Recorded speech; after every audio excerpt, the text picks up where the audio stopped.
He farms 40 acres in the small town of Selma, California, and he's just published what may be the best history of the Second World War that you will ever read. Victor Davis Hanson joining us today. Uncommon Knowledge, now.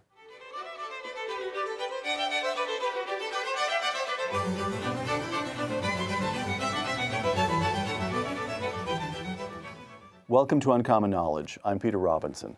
A classicist and historian, Victor Davis Hanson is the author of many books, including the classic study of the Peloponnesian War, A War Like No Other. Dr. Hanson's newest book, The Second World Wars, How the First Global Conflict Was Fought and Won. Now, Victor and I continue our conversation about this magnificent new book. The Second World Wars. Victor, one of the many pleasures of this book is that you provide counterfactuals, sort of what-ifs. Let's take a couple of those. The Second World Wars, I'm quoting, could the Axis powers have incorporated their winnings and dug in? There was no reason why Hitler could not have reorganized Europe from the Atlantic to Moscow to ensure greater industrial production and conscripted armies as large as those of the Soviet Union. That Japanese-held Pacific and occupied Asia offered nearly as many natural resources and recruits as were available in North America and the British dominions, close quote. If Hitler had not attacked Russia, he could have consolidated his position in Europe and dominated the continent for who knows how long. And likewise, the Japanese, Mongolia, Southeast Asia, they didn't need to attack Pearl Harbor. Why didn't they consolidate? And there were people who said just that. In the case of Germany, the general staff, there were people within the general staff who said, you know what, Britain, we may not be able to invade Britain, but Britain can't really do us damage. And the Americans will not intervene unless they're attacked. That was true. And the Soviet Unions are supplying us with all sorts of oil and wheat and precious metals. And we've won the war. They thought they won the war by April 1941. They won the war for Europe. Yes, they did, and they had the resources of today's European Union. But human nature being what it is, Hitler's idea was, well, wait a minute, I overran France in 6 weeks. In World War I, it took us 4 years, and we only got 70 miles. Based on that calculus, 6 weeks will be 3 weeks into Russia because Russia collapsed in 2.5 years. France never did. I cracked the hardest nut first, and now Russia, like it was in 1917 and 18, will sue for peace in 6 weeks, meaning half the time that it took me in World War I. He had this ratio in his head. Russia is going to collapse in half the time that France did. France never did. So now France collapsed, so he said, well, it's got to be 3 weeks, because it was 6 weeks. That was part of it. Part of it, he had not been defeated. In the case of Japan, it boggles the mind, because here, all of the Pacific, we keep saying, well, we provoked them with an oil embargo. Nuts. I mean, they had shell oil in Indonesia right in their backyard. They had all of the rice of Southeast Asia. So all they have to do is they look at the map, and they did this in the beginning. They say, Vichy France doesn't exist. Vietnam, Cambodia, it's ours. Holland ceased to exist. It's off the map. Right. All of its colonies in Indonesia are ours. British, we can including the oil operations. Exactly. And they got some oil, but not enough, because the Dutch had time to blow it up because of the war. But I'm getting at, in Malaysia, rubber, all they had to do was do two things. Do not touch the Philippines and do not touch Pearl Harbor. And they would have overran all the British, Dutch, and French, and they would have had all the necessary population base and resources they needed. They had one problem, and that is their supreme leadership, as we discussed, lived in a world of fantasy. They thought they were invulnerables, and they had all this idea in Italy of raza, the Franco idea that raza means that we're racially superior, or the Volk, or the Yamato, and Japan, whereas the Allies didn't quite have that idea, and they were more realistic. And then, Victor, these leaders, Mussolini, Hitler, Tojo, and I guess Tojo wasn't a supreme leader in the same way. He had the war cabinet. It was more of a shared responsibility. Here they sit atop. Italy is a little more backward, but still, it was a modern country. Certainly Hitler and Tojo and the war cabinet in Japan sit atop what were, by the standards of the day, massive, industrial, complicated states, and they control them. And yet, They overreached. They overreached. Were they nuts or were they evil? What is They the were motive? They were both, and they had convinced themselves that the initial victories, in the case of Japan since 37, but the initial victories from 39 especially to 41 were such that they grew contemptuous of the resistance. And they said, if the great French army collapsed, if the United States will watch London burn and do nothing, if the Chinese, we have half of China now, if the British can't even bolster Singapore, if the Americans at Pearl Harbor only have 3 carriers, even though we had the second largest fleet in the world, they logically developed a contempt. And the thing about deterrence is it doesn't really matter that the British fleet is the largest in the world and ours is the second largest, or that we have a capability within 3 years to build a bigger fleet than all the fleets in the world combined if you don't display that deterrence. And they thought, well, deterrence isn't really material, it's spirit. And we have Elan, and we've got a new paradigm where modern fascism marshals the state. It's technologically superior, and we didn't disabuse them of that. It's sort of like North Korea today telling us how powerful they are when they have no clue of what they're getting into with the United States, because we're sophisticated, humane people, and we don't want to display to North Korea what could happen. And that's very dangerous because deterrence is also perceptions as well as actual strength. One more counterfactual, fascinating counterfactual. Again, I'm quoting from the Second World Wars. Quote, American commanders, this takes a little bit to set up, but I think it's fascinating. American commanders were indoctrinated in 2 tactical traditions, and you trace them both to the Civil War. One was made famous by Ulysses S. Grant, emphasizing finding the enemy, then controlling and destroying him through overwhelming firepower. There was also a complementary tradition of mobility, envelopment, and stripping an enemy's ability to make war by destroying his infrastructure and morale, and that tradition is made famous by Sherman and his march to the sea.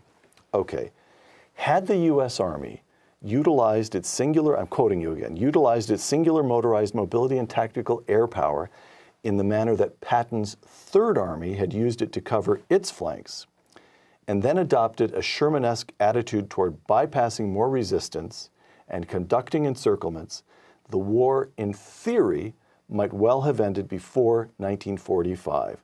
Patton is all about mobility, and he drives to the south and could easily have taken Prague, could have gone up to Berlin, and Eisenhower says no. We advance on a front steadily, grinding. And it's tragic because... So how would you... Well, George Patton, he had Trumpian characteristics. He was a blunderbuss, and he said things he shouldn't have said. And people confuse that lack of discipline with a lack of talent. He was an authentic military genius, but we put him on ice, remember, from July of 43 to 44, where after the slapping incidents, we didn't have those talents in the planning of Normandy.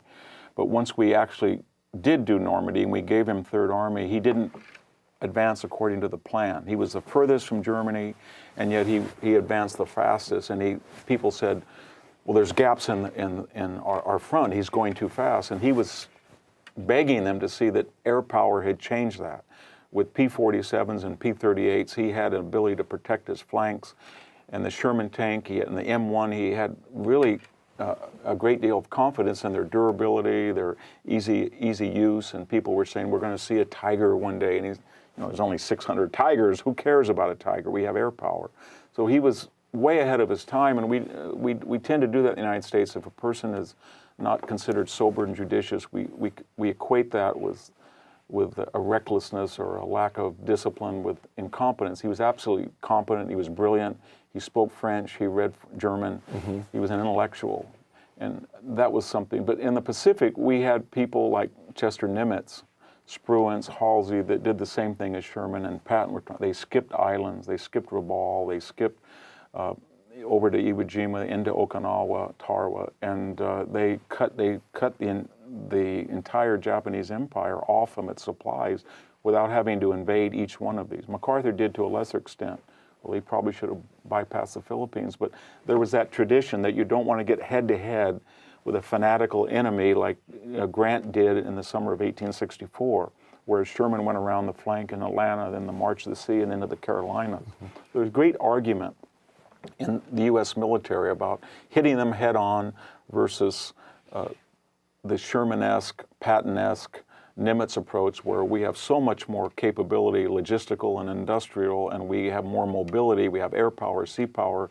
We can cut them off without having to fight them because they're 19th century in their way they fight, Right. in the sense that they're very ferocious and they're extremely good soldiers. And you mentioned Patton, who could have swept around down to the south. Churchill, we have cables. Churchill begged Eisenhower and then went over his head and went straight to FDR, begged them to let Montgomery go across the north and get to Berlin. Part of Churchill's calculation, as I recall, was he wanted to get to Berlin before the Red Army did. Yes, he did. It was one of the tragedies of the Normandy placement of forces that of the Allied armies, the quick shot into the Ruhr Valley, once you landed in the North Beaches at Normandy, it was only 500 miles to get straight, less than that even, go right through the Netherlands into the Ruhr, and you had the sober, judicious, professional, I don't want to say plotter because Montgomery was a very good organizer, but he wasn't a cutter. He wasn't slash, not a slasher. And then you had the person who had that ability, and you put him to the south, not, he was still northern central France, but he had the longest 900 miles, and that wasn't part of the plan. He was supposed to secure, in the other direction, the Atlantic port. So had he been to the north, he would have got into the Ruhr very quickly, I think. One more on this counterfactual. Had Roosevelt been as suspicious of Stalin's murderous gulag and expansionary plans as he was sometimes of Churchill's effort to preserve Britain's colonial possessions, the United States might have been better prepared for the Cold War. What might Roosevelt have done?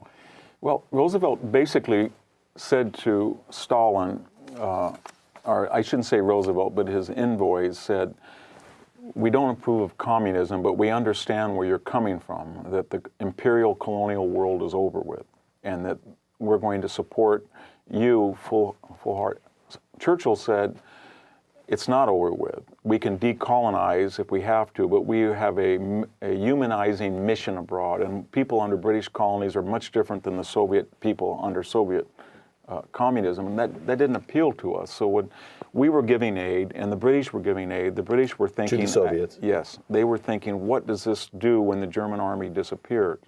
And the Americans, in typical American fashion, were sort of, let's be puritanical. How can you even think of that? The Soviets are our allies. We're fighting against this horrible fascism and Nazism. We don't want to think of the post-war ramification. Where Churchill was always saying, do you really— he was looking at 500 years of history and saying, when you destroy Germany, then you empower Russia.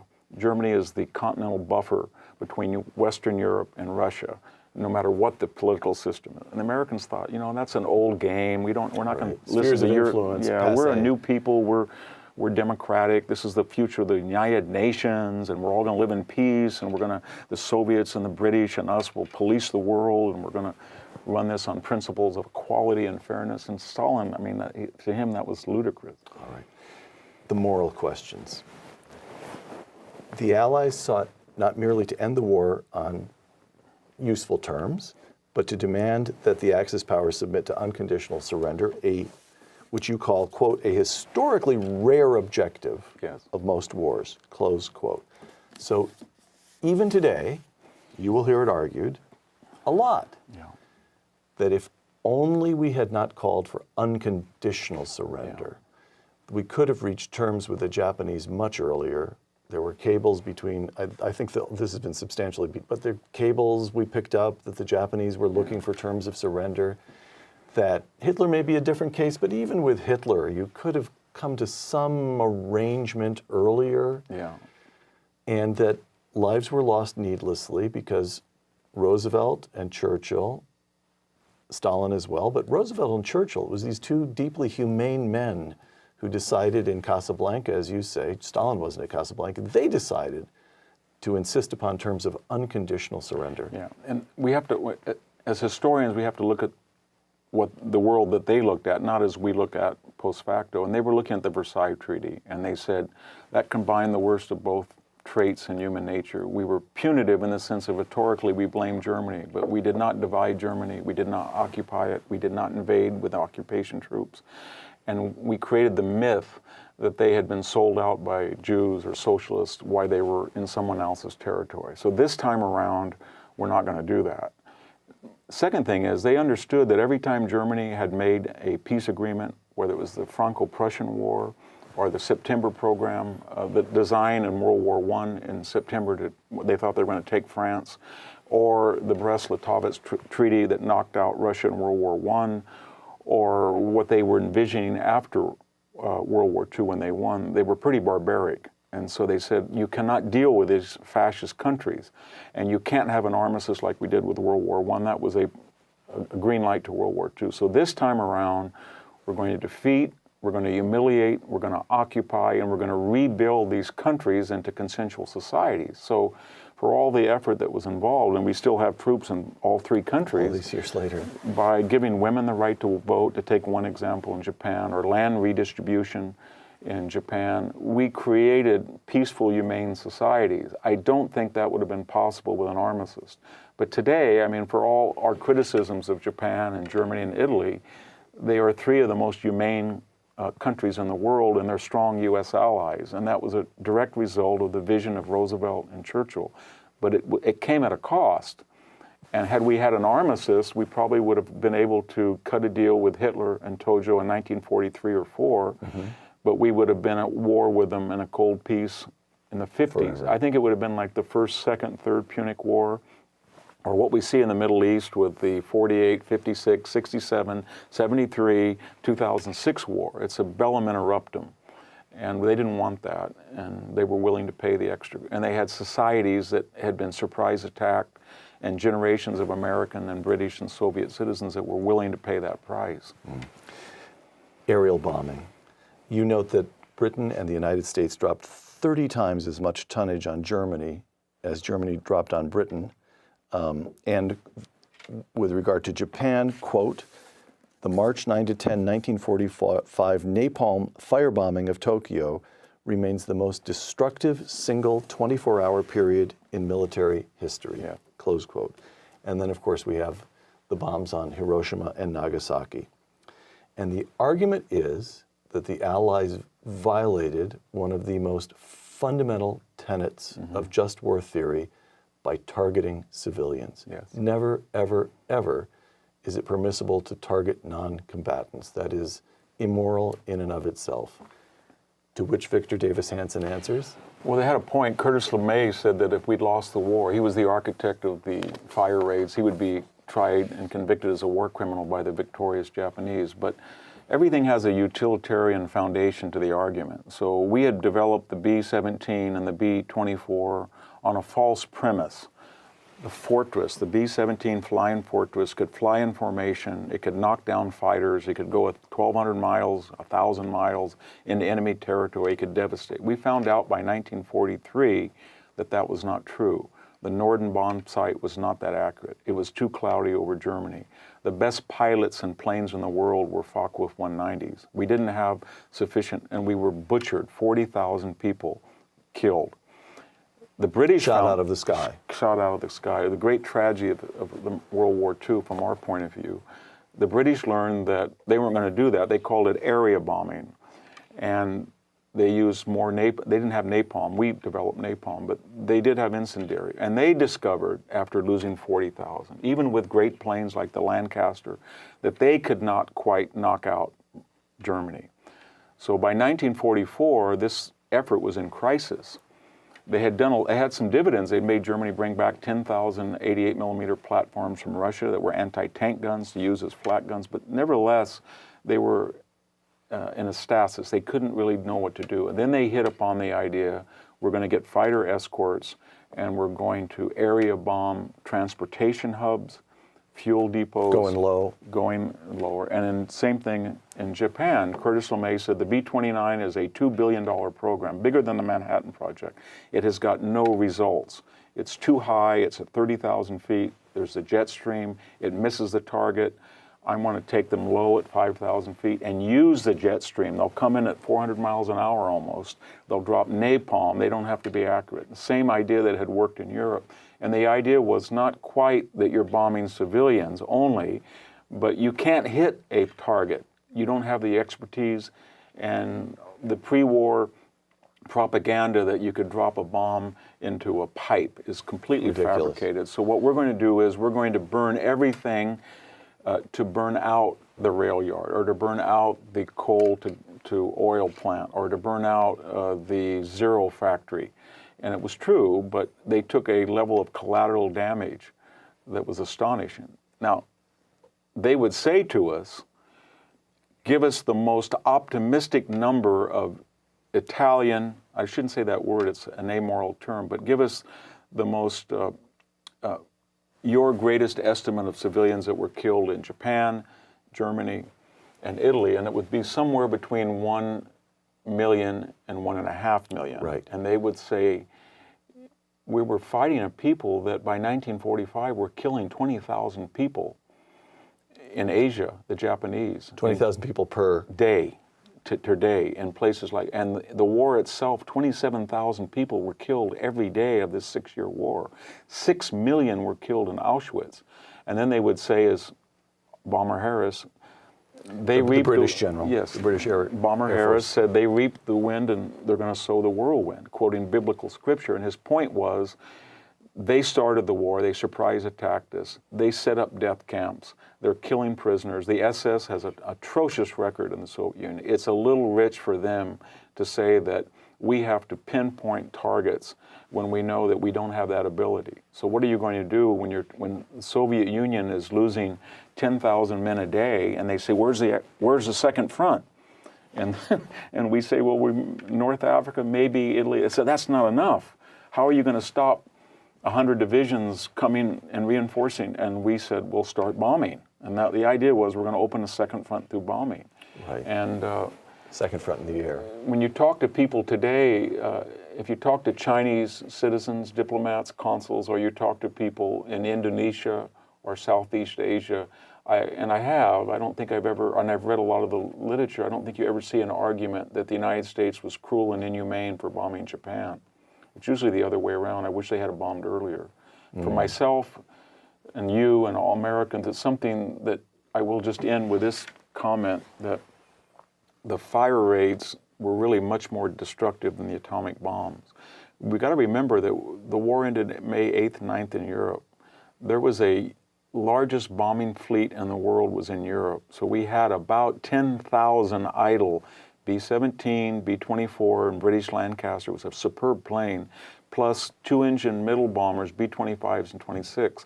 We had taken Okinawa and declared secure on July 2nd. So Curtis LeMay was building 5,000-foot runways. We had 2,000 B-29s on order that were arriving to supplement the 2,000 from the Marianas. In LeMay's mind, I have a 10,000 plane, 4-engine bombers at not 3 missions a week from the Marianas, 1,600 miles away, Right. 2 a day from Okinawa. My only problem is enough napalm. So he would have burned down all of Japan. Right. So the actual atomic bombs saved not so much an invasion, which LeMay said we wouldn't have done, but we would have created a firestorm that I think we would be regretting today. So the atomic bombs stopped that. And we killed a lot of Japanese, 500,000, but we didn't invade the country. And there were about 7 million Japanese soldiers. There were 7,000 kamikaze planes, and we avoided that through air power. And there is an irony that Japan was not as willing in the post-year wars to come to terms with its criminal behavior in World War II, as was Germany and Italy, Right. simply because we did not invade and their territory was not fought over. It was reduced by air power, and then the occupation was not a fought over, contested occupation. And so they had a little bit more leeway under the MacArthur proconsulship than did Germany and Italy. Victor, last questions here. You grew up, as you write in the book, you grew up in your ranch, the family ranch in Selma, in the Central Valley of California, hearing firsthand accounts of the Second World War from your father and uncles. First of all, tell us, why are you named Hanson? Well, my father's first cousin, his mother died in childbirth, and his father was blinded in a farming accident. So he grew up with my father, and they were inseparable. And they went to University of Pacific under Alonzo Stagg and played as ends on the football team. They joined the Marine Corps. Family lore gets hazy here. Somebody hit a Marine officer. They were big Swedes. and one of them had to take the blame, and the military said either you're going to get kicked out of the Marine Corps, or we're going to fix you, Hanson.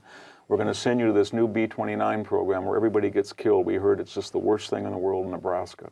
So they kind of decided that, I think my father was the one they hit the person. So Victor went on the 6th Marine Division and fought. Victor's your uncle? Yes, and he fought the atrocious battle in Okinawa when he was killed on the last day of Sugarloaf Hill.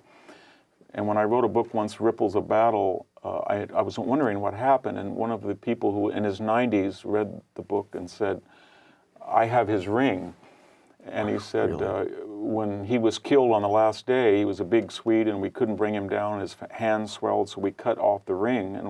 And when I got back, I called your grandfather in broken Swedish. He said, I don't want to talk about it, so it's on my mantle. So he sent it to me. Oh, my goodness. And then my father, and the irony is that he went to the B-29 program, went over to Tinian, and he flew 40 missions as a central fire control. Of the 16 planes in a squadron, I think all but 2 were shot down or engine failure crashed, replacement crews. And so the person who was supposed to die lived, and the person who had a better chance of living died.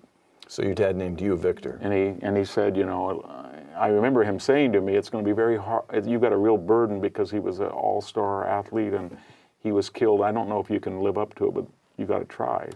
So Victor, you heard these stories from participants. My father was in the war as well, so I have some firsthand accounts. You have kids, now you're a grandfather.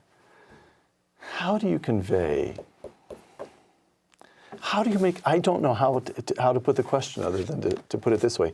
How do you make them believe? How do you make them understand that this happened? Yeah, that's why I tried to write the book, because I asked myself that same day, when I go to downtown Palo Alto, or I go to New York, or out on my farm, and I see the security, the prosperity, everything we have, and I look at the world abroad, and I see, you know, democratic government all over Europe and Asia, and all of these miracles going on. I say to myself, none of this would happen if it wasn't for these people in the United States and their counterparts in Britain, Australia, Canada, and the Soviet Union as well. And I think, wow, they were willing to give up everything for some idea. And I asked myself in bouts of melancholy, was it worth it? If they came back and they looked at our culture today, was this what it was all for? Is this what dying in Okinawa was for when you're 22?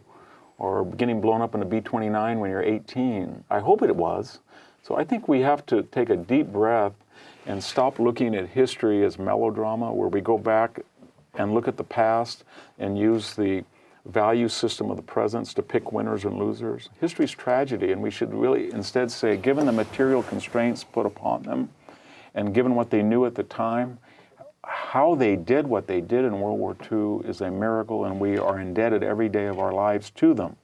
And we need to start, I think, honoring people of the past who did things, I'm afraid to say, I'm not sure I could do, and my generation could do. When I was 21 years old, I was in graduate school studying Greek.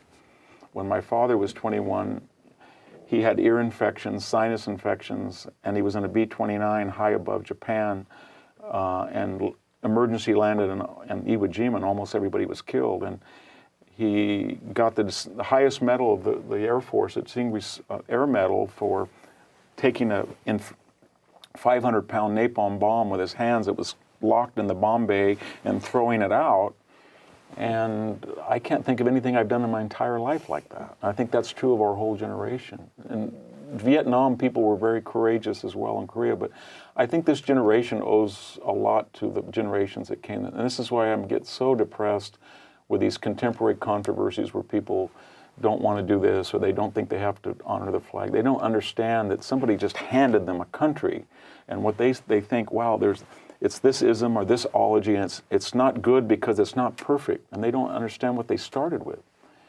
The alternative, that generation said we just have to be better than the alternative. The alternative was Japanese Holocaust, German Holocaust, and what the Italians did in Africa, it was a Holocaust, and yet we didn't do that. And so we say, well, we weren't perfect, therefore we weren't good. No, we were very good, what we did in World War II, and we need to remember it. Victor Davis Hanson, author of The Second World Wars, thank you. Thank you for having me. I'm Peter Robinson for Uncommon Knowledge and the Hoover Institution. Thank you.